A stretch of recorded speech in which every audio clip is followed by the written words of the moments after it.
Close your eyes for a moment. The city you live in, the room you're in, even the very body you occupy, what if all of this isn't the beginning of reality, but the end result of something deeper? What if the physical world you touch is not the cause of your life, but the echo of what you assume to be true within? Neville Goddard once said, "The subconscious does not distinguish between lived reality and assumed reality." Tonight, we go beyond theory. Tonight, you'll see why the world bends to assumption, and why once you learn to visualize with feeling, reality has no choice but to obey.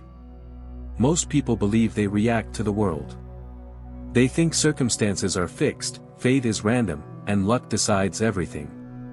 But here lies the hidden truth: you are not reacting, you are producing reality at every moment.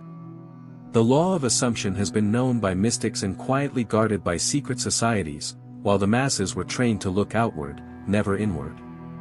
Every emotion you hold, every belief you rehearse, every image you feed your mind, is a seed.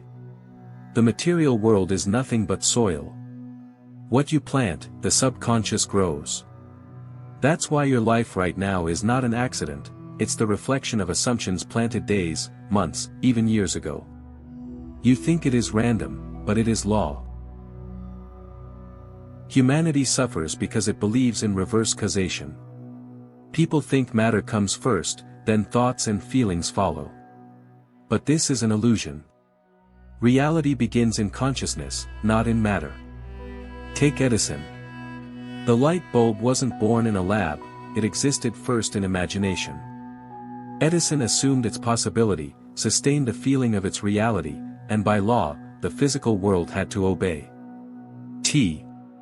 His is how every creation comes into being, first in spirit, then in mind, finally in matter.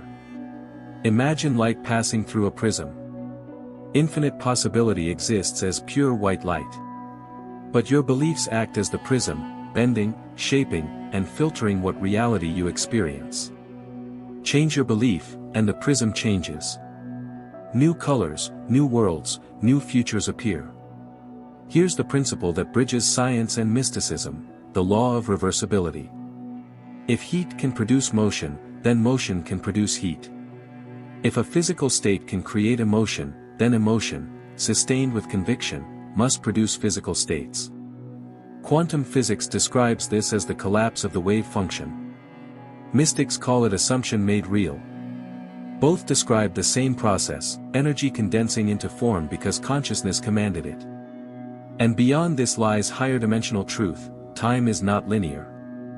Through revision, Neville Goddard demonstrated that the subconscious can rewrite the past, and when it does, the present and future bend with it.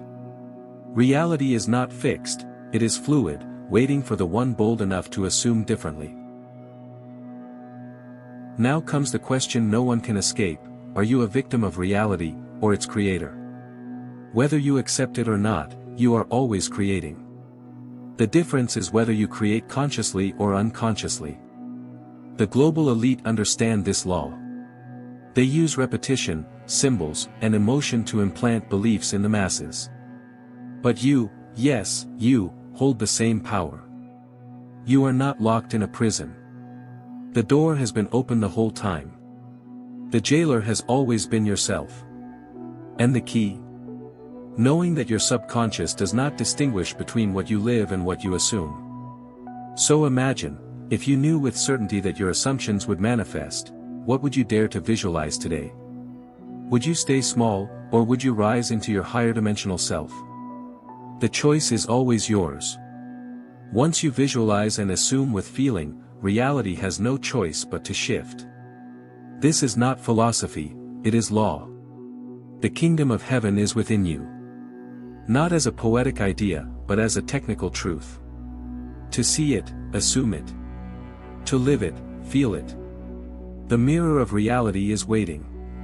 It reflects only one thing: the command you give through assumption.